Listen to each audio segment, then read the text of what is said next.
Joguei, eu matei em você e agora você está preso nesta aula de filosofia em que eu falarei sobre filosofia clássica. Você está no meu curso de filosofia e agora nós vamos falar sobre esse assunto que é um assunto introdutório para que você comece a entender o pensamento filosófico da Grécia e lá no berço, no surgimento, tá? Na episteme do conhecimento grego.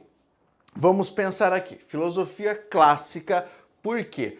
Porque esse é o pensamento que vai fundamentar toda a filosofia que vem posteriormente. Existe um lapso temporal em que ocorre a filosofia clássica, que vai do século 7 a.C. até o século 6 depois de Cristo. Nós convencionamos didaticamente colocar essas datas apenas para facilitar a compreensão da localização espaço-temporal dos autores e de seu pensamento e da sua influência de pensamento. Então, vamos considerar aqui a filosofia clássica, aquela produzida na Grécia e depois também em Roma, um período depois, quando estivermos falando do período helenístico, certo? Ou greco-romano, por causa da influência ali de Roma. Bem, vamos dividir, tá? Porque aqui nós temos uma divisão em relação a como foi amadurecendo o conhecimento filosófico, o raciocínio filosófico. Vamos pensar na situação da Grécia, tá? Lá naquela época, no surgimento da filosofia. Eu já falei para você que os homens estavam tentando superar aquilo que os limitava, que era o conhecimento mítico, as forças naturais, as potências quitônicas, como essa coisinha bem fofinha aqui, né, peninha, como as potências quitônicas que apareciam para o ser humano e o impediam de viver com tranquilidade. Peninha, dá oi pra galera. Oi, galera, tô assistindo a aula de filosofia. Vai lá agora que o papai tá gravando. E como é que isso interferia na vida humana, certo? Nós já entendemos que na gênese do conhecimento filosófico, o ser humano estava querendo ultrapassar esse conhecimento mítico, certo? Trazer outro tipo de conhecimento mais seguro, perfeito? Mais seguro. Então vamos lá. No primeiro período da filosofia clássica, nós vamos ter a seguinte nomenclatura. Período pré-socrático. Sim, o Sócrates foi tão importante que ele marca o período anterior a ele. Sim, exatamente. Foi tão importante que o período anterior ao período socrático pode ser chamado de período físico, por exemplo, tá? Mas não é, nós chamamos de pré-socrático. Bem, o que é que nós temos aqui? Nós temos o período que também é conhecido como cosmológico e você vai entender o porquê disso, tá? Vamos lá. Vai do século 7 a.C. ao século 5 a.C. A preocupação dos filósofos da época era a physis, tá? Que é isso? É um termo grego para natureza. Mas não natureza no sentido flor, folha, fruto, terra, rio, não é isso. É a natureza no sentido do logos racional da natureza. Ou seja, todos os aspectos naturais, como o universo funciona. Então, não é sobre a compreensão microscópica da natureza, mas sim qual é a inteligência da natureza, como a natureza funciona, certo? Como são as relações, as interações naturais. Nós temos nessa época uma passagem daquilo que se convencionou chamar de cosmogonia para a cosmologia. Vou explicar para você. Antes disso, a preocupação era completamente cosmogônica. Cosmo, nesse sentido, universo, tá? A preocupação era como surgiu tudo, de onde nós viemos, como surgiu o universo, como surgiu o céu, como surgiram as aves, como é que as coisas surgiram. Essa era a preocupação. Tanto que você vai analisar que os mitos dessa época são mitos cosmológicos, aliás, cosmogônicos.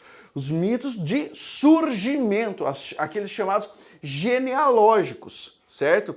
Então, quando você pensa nisso, ó, pensa no nome, teogonia, né? Surgimento dos deuses. Cosmogonia, surgimento do universo, surgimento do cosmos. Eles passam de uma cosmogonia para a cosmologia, que é a tentativa de compreender a natureza para além dos mitos, sem reputar as forças mitológicas, as forças da natureza, certo? Hoje, algumas pessoas reputam as interações naturais as forças da natureza ou as forças teológicas, certo? O que não faz, o que não é condizente com o pensamento filosófico, perfeito? Nessa época, a intenção era fugir da mítica, buscar uma explicação que conseguisse ultrapassar o pensamento mitológico. Isso durou até o século V a.C.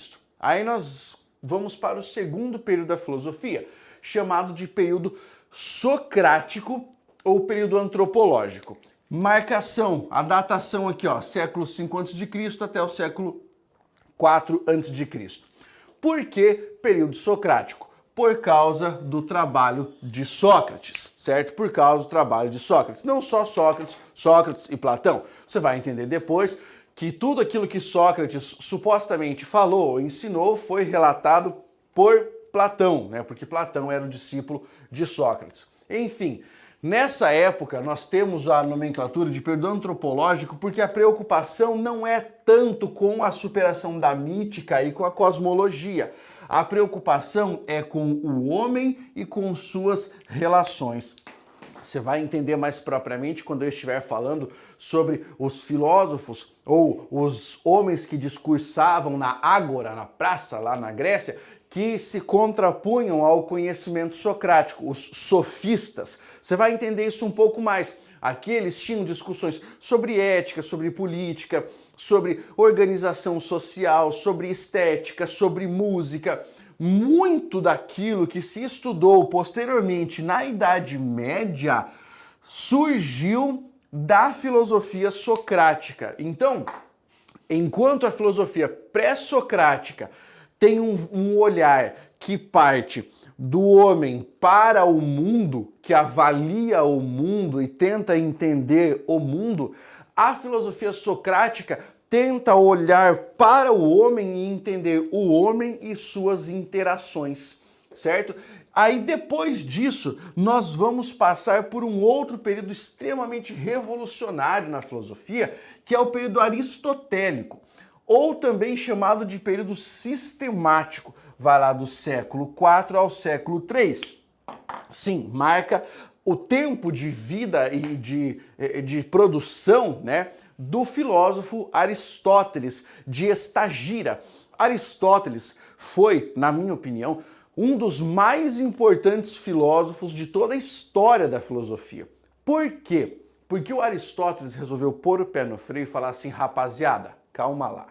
Vocês já falaram sobre diversos assuntos, mas nada disso está sistematizado. Agora é hora de nós começarmos a dar nome aos bois, ou seja, promover uma taxonomia do conhecimento.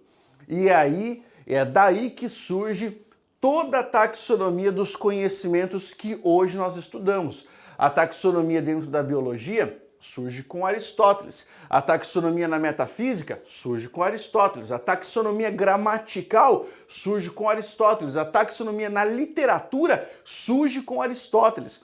E todas as suas obras foram obras seminais, obras fundamentais e importantíssimas para compreender o pensamento produzido até então e o pensamento posterior que surgiu. O Aristóteles foi o responsável pela sistematização do pensamento. Haja vista que ele foi o propositor do organon, né? A ferramenta conhecida como lógica, a lógica aristotélica, tá? Que vai ajudar a estruturar o pensamento para evitar falhas de raciocínio. Cara, o Aristóteles foi ninja demais, ninja mesmo.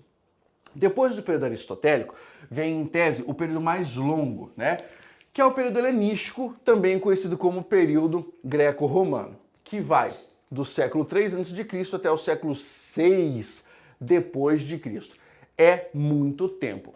O que é que nós temos nessa época? O surgimento e o desenvolvimento de diversas comunidades filosóficas. Por quê?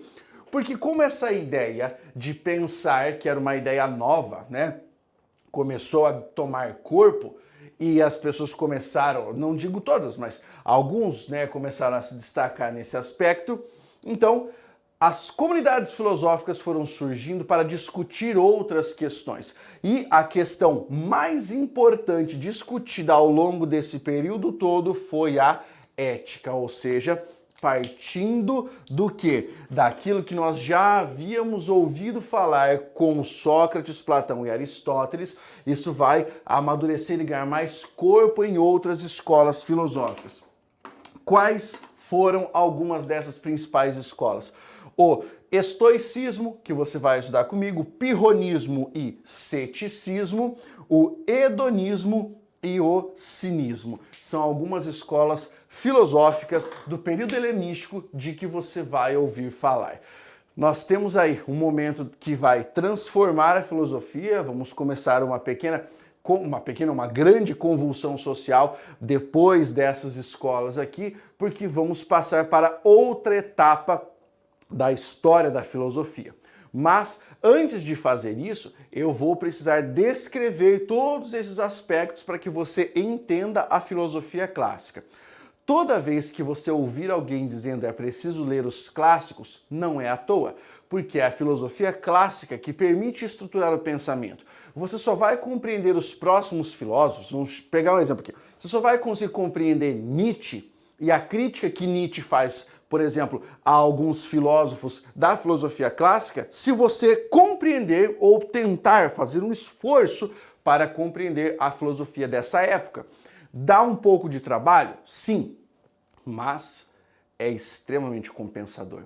A filosofia pode ser para todos que quiserem abrir a mente e estudar com paciência.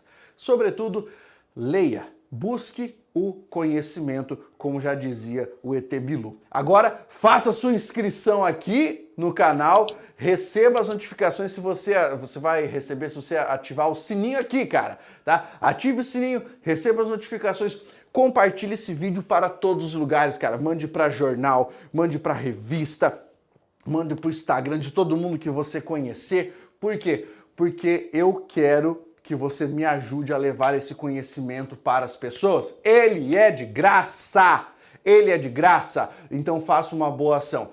Pegue aí pessoas famosas que você conhece, com quem você conhece, tem relação, e manda esse vídeo para lá e fala, ó, curso de filosofia grátis que está surgindo. Deixa um like, um comentário e até o próximo. Força, guerreiro!